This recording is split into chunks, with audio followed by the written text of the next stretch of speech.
Mornings. Sayama New Year is currently 36 plus A. Today on Pacific Mornings, we're joined by Chief Children's Commissioner Dr. Clare Ahmad. Now, from suicide prevention to legal barriers facing Pacific youth, we'll be unpacking the major issues affecting our young people today. Good morning, Dr. Clare. How are you this morning?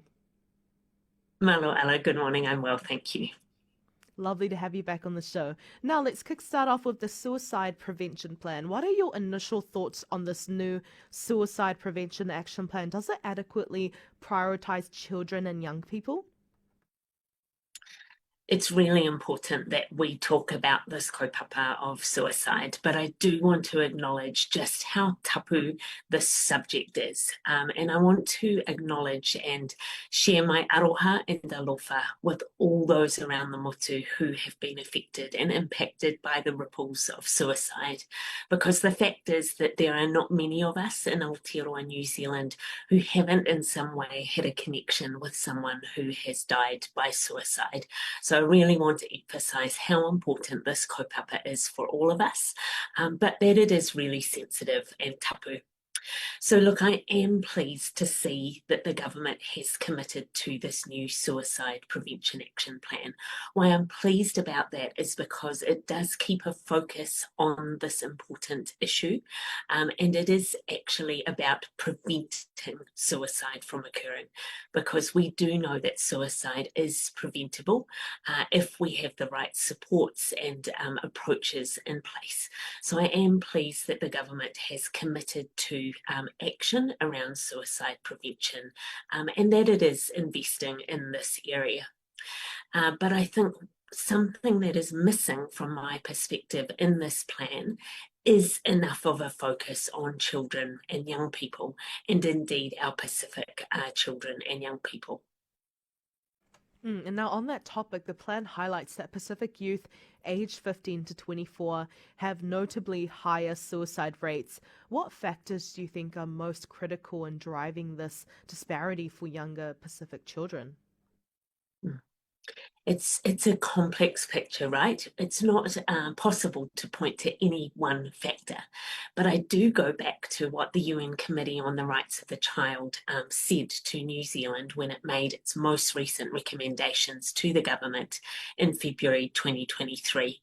And in those recommendations, it highlights the particular disparities for this group of children and young people, our Pacific mokopuna.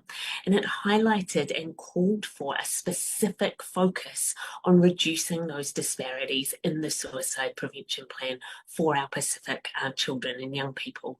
And so this is a bit of an opportunity miss that there's not enough focus in this plan.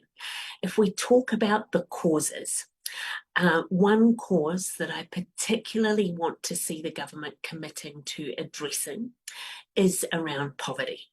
Now, poverty is not determinative of poor mental health outcomes, but we do know that it can cause a lot of toxic stress in people's lives. And if we look at the poverty statistics, we do know that our Pacific children are bearing the brunt of a lot of this impact of poverty alongside our mokopuna Māori. And so I do think that the government committing to making ending poverty that affects children in this country a project of national significance that is above political lines, so across the parliament. That is one driving factor here that we do need to attend to. And then I think if we look at the protective factors as well, it's really important that we do maintain that hope and that optimism that we can address this issue around youth suicide, including for our Pacific young people.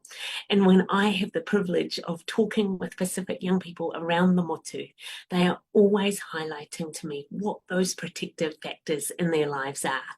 They are things such as their family, their faith, their community, and having those strong relationships in connection to their culture.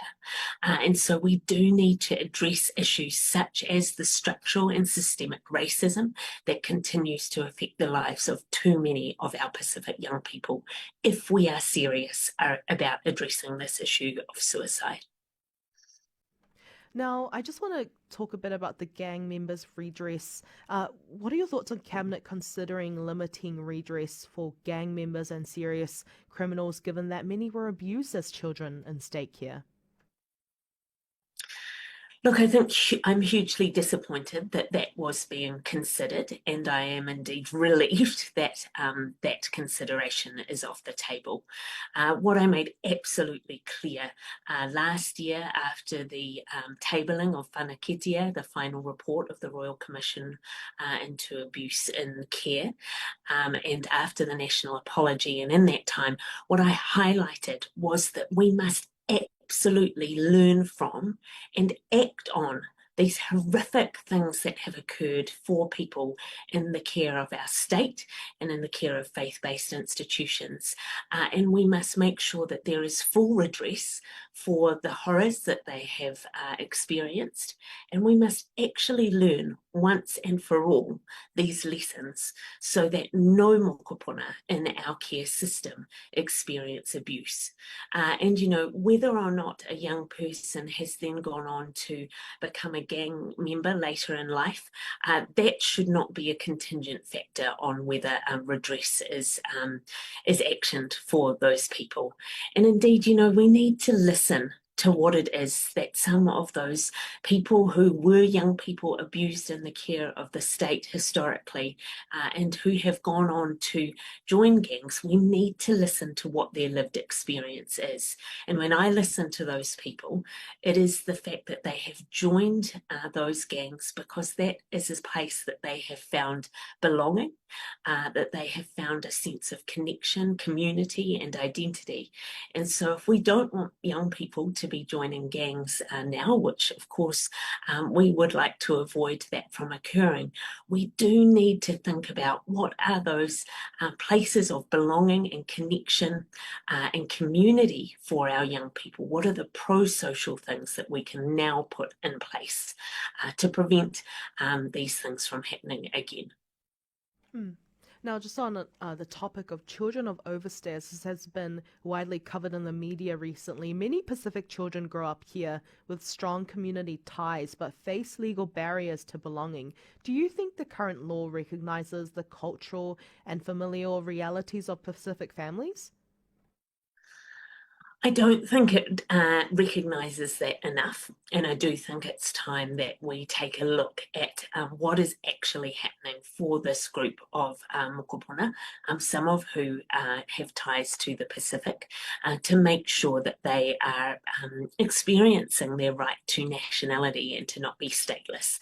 That is a right that all mokopuna have, including these mokopuna who are affected by this situation in relation to their citizenship. And so I am concerned for that group of mokopuna, including Pacific mokopuna. As you say, those cultural and familial connections are really, really important. And they are important regardless of whether they are living here or in the Pacific. But indeed, if these for children and young people from the Pacific who have been living here all their lives and who don't have a nationality that has been recognised and regularised, we need to ensure that they are experiencing that right, because the last thing that we want them to be facing is a situation of statelessness. So we do need to look at this and address this particular issue. Hmm. Are there any Pacific-led or youth voices you've heard from directly who are affected by this, and how are they describing the impact of the current law? I haven't myself yet heard from any of these voices directly, but I do want to emphasise that as the Chief Children's Commissioner and with my team at Mana Mokopuna Children and Young People's Commission, we are the independent advocate for all mokopuna in Aotearoa, New Zealand under the age of 18 and all children and young people under the age of 25 who have been in or who are in care and or custody. And so if there are issues that Pacific mokopuna or their families want to raise directly with me and my team, then I encourage people to get in touch with me and to raise those issues.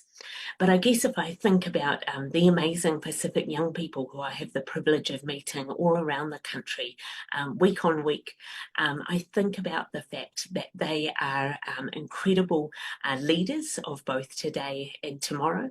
They are people who are strongly connected with their families and their culture, and they want to continue to have these strong connections to these things because they are, as I said before, protective factors that need to be maintained and upheld.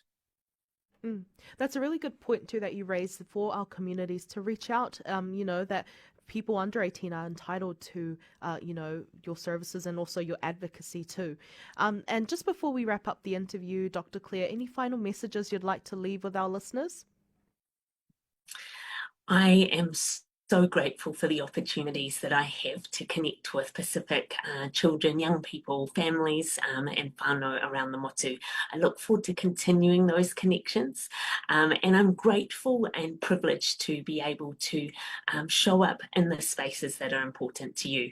I think about the incredible experiences that I've had at Polyfest, for example, and later this week I have the honour of being a judge at the Faux Pacifica Festival Schools Debate in Kelston and Tamaki Makaurau. And these are the types of opportunities for our Pacific young people that I want to see continue to be strengthened because they are about identity, they are about belonging, community, and connection. And these are the spaces where we know that we can continue to be alongside our Pacific mokopuna to show them that we care, to show them that they matter, and that we are alongside them in the causes that they are championing and that are important to them. Whawhetai lava for your time this morning, Dr. Clare. It's been great to have this talanoa, very important talanoa on the show this morning. Thanks, Hala. Manui ale aso. Manuele Aso. That